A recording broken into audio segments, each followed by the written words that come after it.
Hello, ನಮಸ್ಕಾರ ಎಲ್ಲರಿಗೂ. ಗೃಹಲಕ್ಷ್ಮಿಯರೆಲ್ಲರೂ ಕೂಡ ಗೃಹಲಕ್ಷ್ಮಿ 31ನೇ ಕಂತಿನ ಹಣ 2ನೇ ಹಂತದ ಹಣ ಬಿಡುಗಡೆ ಆಗ್ತಾ ಇದೆ ಇವತ್ತಿಂದ ಅಂತ ಹೇಳಿ ಒಂದು ಭರ್ಜರಿ ಗುಡ್ ನ್ಯೂಸ್ ಅನ್ನ ಕೊಟ್ಟಿದ್ದಾರೆ. ಅದರೊಟ್ಟಿಗೆ ಇನ್ನೊಂದು ಕೂಡ ಭರ್ಜರಿ ಗುಡ್ ನ್ಯೂಸ್ ಅನ್ನ ಕೊಟ್ಟಿದ್ದಾರೆ. 31ನೇ ಕಂತಿನ ಹಣವನ್ನ ಪಡ್ಕೊಂಡವರೆಲ್ಲರೂ ಕೂಡ 32ನೇ ಕಂತಿನ ಹಣ ಯಾವಾಗ ಬರುತ್ತೆ ಅಂತೇಳಿ ಕಾಯ್ತಾ ಇರ್ತೀರಾ. ಸೊ ಅಂಥವರೆಲ್ಲರೂ ಕೂಡ ಸರ್ಕಾರದ ಕಡೆಯಿಂದ ಬಿಗ್ ಅಪ್ಡೇಟ್ ಜೊತೆಗೆ ಭರ್ಜರಿ ಗುಡ್ ನ್ಯೂಸ್ ಕೂಡ ಸಿಗ್ತಾ ಇದೆ. ಹಾಗಾದರೆ ಏನಪ್ಪ ಈ ಒಂದು ವಿಚಾರ ಅಂತೇಳಿ ಕಂಪ್ಲೀಟ್ ಆಗಿರುವಂಥ ವಿಚಾರನ ನಾನು ನನ್ನ ಚಾನಲಲ್ಲಿ ಅಂದರೆ ನನ್ನ ವಿಡಿಯೋದಲ್ಲಿ ತಿಳಿಸ್ಕೊಡ್ತೀನಿ. ಸೊ ಈ ಒಂದು ವಿಡಿಯೋ ತುಂಬಾ ಇಂಟ್ರೆಸ್ಟಿಂಗ್ ಆಗಿರೋದ್ರಿಂದ ಫ್ರಮ್ ಬಿಗಿನಿಂಗಿಂದ ಎಂಡ್ವರೆಗೂ ವಾಚ್ ಮಾಡಿ ಪೂರ್ತಿಯಾಗಿ ಇನ್ಫಾರ್ಮೇಷನ್ ತಿಳ್ಕೊಳ್ಳಿ.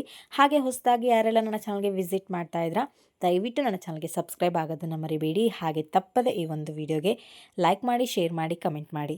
ಇನ್ನು ತಡ ಮಾಡದೆ ಇವತ್ತಿನ ವಿಡಿಯೋನ ಸ್ಟಾರ್ಟ್ ಮಾಡೋಣ. ಗೃಹಲಕ್ಷ್ಮಿಯರೆಲ್ಲರೂ ಕೂಡ ಸರ್ಕಾರದ ಕಡೆಯಿಂದ ಭರ್ಜರಿ ಗುಡ್ ನ್ಯೂಸ್ ಅಂತಲೇ ಹೇಳ್ಬೋದು. ಸೊ ಮೊದಲನೇ ಹಂತದ ಹಣ ಕಂಪ್ಲೀಟ್ ಆಗಿ ನಾವು ಕ್ಲಿಯರ್ ಮಾಡಿದ್ದೀವಿ ಅಂತ ಹೇಳ್ತಾ ಇದ್ದಾರೆ. ಜೊತೆಗೆ 2ನೇ ಹಂತದ ಹಣ ಕೂಡ ಇವತ್ತಿಂದ ಬಿಡುಗಡೆ ಆಗ್ತಾ ಇದೆ ಅಂತ ಕೂಡ ಹೇಳ್ತಾ ಇದ್ದಾರೆ. ಸೊ ಮೊದಲು ಈ 6 ಜಿಲ್ಲೆಗಳಿಗೆ 2ನೇ ಹಂತದ ಹಣ ಬಿಡುಗಡೆ ಆಗ್ತಿದೆ. ಜೊತೆಗೆ 32ನೇ ಕಂತಿನ ಹಣದ ಬಗ್ಗೆನೂ ಕೂಡ ಬಿಗ್ ಅಪ್ಡೇಟ್ ಕೊಟ್ಟಿದ್ದಾರೆ.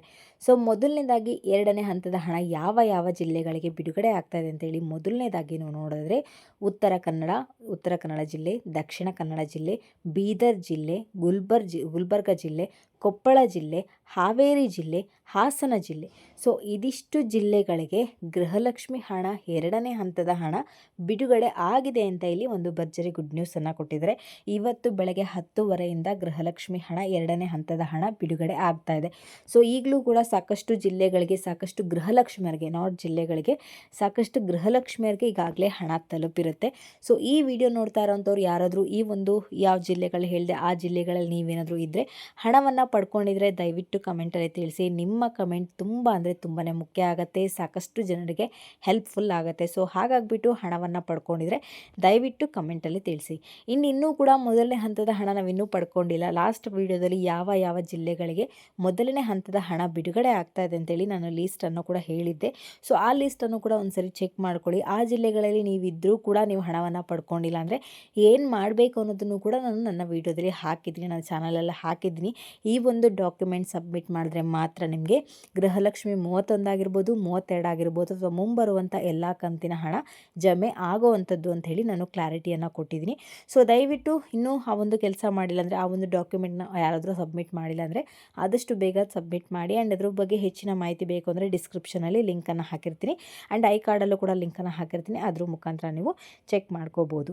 ಆ್ಯಂಡ್ 32ನೇ ಕಂತಿನ ಹಣದ ಬಗ್ಗೆ ಮಾತಾಡಿದ್ರೆ, ಸೊ 31ನೇ ಕಂತಿನ ಹಣವನ್ನು ಪಡ್ಕೊಂಡವರೆಲ್ಲರೂ ಕೂಡ ನೆಕ್ಸ್ಟ್ ಯಾವಾಗಪ್ಪ 32ನೇ ಕಂತಿನ ಹಣ ಬರುತ್ತೆ ಅಂತೇಳಿ ಕಾಯ್ತಾ ಇರ್ತಾರೆ. ಸೊ ಇಲ್ಲಿವರೆಗೂ ಕೂಡ ನಾವು 4-5 ಕಂತಿನ ಹಣವನ್ನು ಪಡ್ಕೊಂಡು ಈಗ 35ನೇ ಕಂತಿನ ಹಣವನ್ನು ನಾವು ಪಡ್ಕೋಬೇಕಿತ್ತು. ಬಟ್ ಕಾರಣಾಂತರಗಳಿಂದ ನಾವು ಅಷ್ಟು ಹಣವನ್ನು ಪಡ್ಕೊಂಡಿಲ್ಲ. ಅದ್ರ ಬಗ್ಗೆ ಎಲ್ಲರೂ ಕೂಡ ಗೊತ್ತಿರುವಂಥ ವಿಚಾರ. ಬಟ್ ಈಗ ಸರ್ಕಾರದವರು 32ನೇ ಕಂತಿನ ಹಣವನ್ನು ಆದಷ್ಟು ಬೇಗ ಬಿಡುಗಡೆ ಮಾಡ್ತಾ ಇದ್ದೀವಿ ಅಂತ ಒಂದು ಭರ್ಜರಿ ಗುಡ್ ನ್ಯೂಸನ್ನು ಕೊಟ್ಟಿದ್ದಾರೆ. ಜಸ್ಟ್ ಬಿಡುಗಡೆ ಮಾಡ್ತಾ ಇದ್ದೀವಿ ಅಂತೇಳಿ ಮಾಹಿತಿ ಮಾತ್ರ ಅಲ್ಲ, ಬಿಲ್ಲಿಂಗ್ ಪ್ರಾಸೆಸ್ ಏನೆಲ್ಲ ಇತ್ತು ಅದನ್ನು ಕೂಡ ನಾವು ಕಂಪ್ಲೀಟ್ ಮಾಡಿದ್ದೀವಿ ಅಂತ ಕೂಡ ಒಂದು ಭರ್ಜರಿ ಗುಡ್ ನ್ಯೂಸನ್ನು ಕೊಟ್ಟಿದ್ದಾರೆ. ಸೊ ನಿಮಗೆ 32 ಕಂತಿನ ಹಣ ಬೇಕು ಅಂದರೆ ನಾನು ಹೇಳಿರೋಂಥ ಡಾಕ್ಯುಮೆಂಟ್ನ ಆದಷ್ಟು ಬೇಗ ಸಬ್ಮಿಟ್ ಮಾಡಿದ್ರೆ ಮಾತ್ರ ನಿಮಗೆ ಹಣ ಬರುವಂಥದ್ದು. ಸೊ ಈಗ 32ನೇ ಕಂತಿನ ಹಣ ಅದು ಕೂಡ ಕಂಪ್ಲೀಟ್ ಮಾಡಿ ಬಿಡುಗಡೆ ಮಾಡಬೇಕು. ಯಾಕಂದರೆ ಎಲೆಕ್ಷನ್ ನಡೀತಾ ಇದೆ, ಅದ್ರ ಬಗ್ಗೆ ಎಲ್ಲರೂ ಕೂಡ ಗೊತ್ತಿರುವಂಥದ್ದೇ. ಅದಕ್ಕೋಸ್ಕರ ಈಗ ಹಣ ಬಿಡುಗಡೆ ಆಗ್ತಾ ಇದೆ ಅಂತೇಳಿ ಕೂಡ ಸಾಕಷ್ಟು ಕಡೆ ಸುದ್ದಿ ಕೂಡ ಆಗತ್ತೆ. ಸೊ ಅದ್ರ ಬಗ್ಗೆನೇ ಆಗಿದೆಯಾ ಅಥವಾ ಅದಕ್ಕೋಸ್ಕರನೇ ಹಣ ಬಿಡುಗಡೆ ಮಾಡ್ತಾ ಇದ್ದಾರಾ ಅಥವಾ ನಾವು ಏನು ಪೆಂಡಿಂಗ್ ಇಟ್ಕೊಂಡಿದ್ವಿ ಅದನ್ನು ಬೇಗ ಬಿಡುಗಡೆ ಮಾಡ್ತಾ ಇದ್ದಾರೆ ಅಂತೇಳಿ ಸರ್ಕಾರದ ತಲೆಯಲ್ಲಿ ಏನು ನೋಡ್ತಿದೆ ಅಂತೇಳಿ ನಮಗೆ ಗೊತ್ತಿಲ್ಲ. ಬಟ್ ಅವರು ಹಣವನ್ನು ಬಿಡುಗಡೆ ಮಾಡ್ತಾ ಇದ್ದೀವಿ ಅಂತೇಳಿ ಒಂದು ಗುಡ್ ನ್ಯೂಸನ್ನು ಕೊಟ್ಟಿದ್ದಾರೆ. ಸೊ ಸಾಕು, ನಮ್ಗೆ ಅಷ್ಟೊಂದು ಗುಡ್ ನ್ಯೂಸು, ಕರೆಕ್ಟಾಗಿ ಹಣ ಕೊಟ್ಟರೆ ಸಾಕು. ಅವ್ರು ಏನು ಪಂಚ ಗ್ಯಾರಂಟಿ ಯೋಜನೆಗಳನ್ನ ಜಾರಿಗೆ ತರ್ತೀವಿ ಅಂತ ಅಧಿಕಾರಕ್ಕೆ ಬಂದಾಗ ಹೇಳಿದ್ರು, ಆ ಒಂದು ಮಾತಿನ ಪ್ರಕಾರ ಅವ್ರು ನಡ್ಕೊಂಡ್ರೆ ಸಾಕು ಅಂತೇಳಿ ನಮ್ಮ ಅನಿಸಿಕೆ. ಸೊ ನನ್ನ ಪರ್ಸ್ನಲ್ ಅನಿಸಿಕೆ ಕೂಡ. ಸೊ ಇದ್ರ ಬಗ್ಗೆ ನಿಮ್ಮ ಅನಿಸಿಕೆ ಏನಂತೇಳಿ ಕಮೆಂಟಲ್ಲಿ ತಿಳಿಸಿ.